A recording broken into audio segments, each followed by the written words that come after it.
Radhe Radhe YouTube family, नमस्ते, प्रणाम। कुसुम मिश्रा अवधि में आप सबका स्वागत है। आशा करती हूँ कि आप लोग अच्छे होंगे, स्वस्थ होंगे, मस्त होंगे। आई होप हमेशा आप लोग स्वस्थ रहें, मस्त रहें, अपने अपने काम में व्यस्त रहें। हमारे चैनल पर आप लोग फुल सपोर्ट देते रहिएगा। बाकी भी हर कृपा हमेशा आप लोग पे बनी रहे। अपना आशीर्वाद हमारे चैनल पर भरपूर आप लोग दीजिएगा। जैसे सभी का सपोर्ट करें वैसे हमारा भी करिए।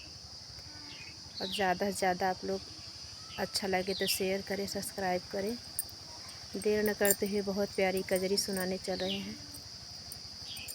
राधे राधे। हमरा पाला सुगनवा उड़ी गईले अटारी से, पिजड़ा बंद के वाड़ी से ना।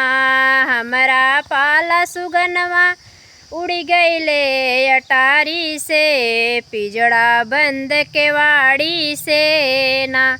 सुगना मल मल के नहवाए, अपने हाथ से जेवन जवाए। सुगना मल मल के नहवाए, अपने हाथ से जेवन जवाए। सुगना जात की बेरिया मिले नहीं प्यारी से, पिजड़ा बंद के वाड़ी से ना। सुगना जात की बेरिया मिले नहीं प्यारी से, पिजड़ा बंद के वाड़ी से ना।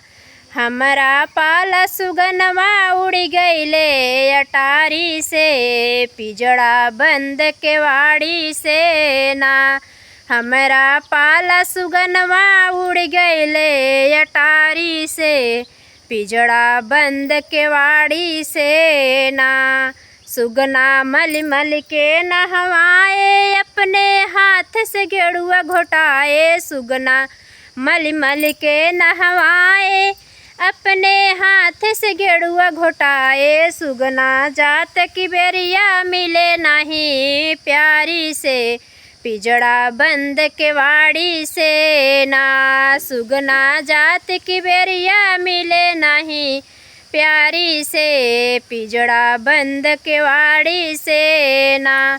हमरा पाला सुगनवा उड़ गईले अटारी से, पिजड़ा बंद के वाड़ी से ना।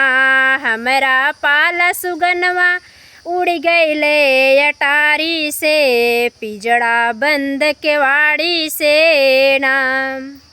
सुगना मल मल के नहवाए, अपने हाथ से बिरवा कुचाए। सुगना मल मल के नहवाए, अपने हाथ से बिरवा कुचाए। सुगना जात की बेरिया मिले नहीं प्यारी से, पिजड़ा बंद के वाड़ी से ना। सुगना जात की बेरिया मिले नहीं प्यारी से, पिजड़ा बंद के वाड़ी से ना।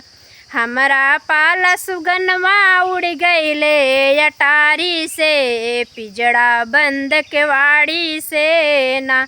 सुगना मल मल के नहवाए, अपने हाथ से सजिया लगाए। सुगना मल मल के नहवाए, अपने हाथ से सजिया लगाए। सुगना जात की बेरिया मिले नहीं प्यारी से, पिजड़ा बंद के वाड़ी से ना। सुगना जात की बेरिया मिले नहीं प्यारी से, पिजड़ा बंद के वाड़ी से ना।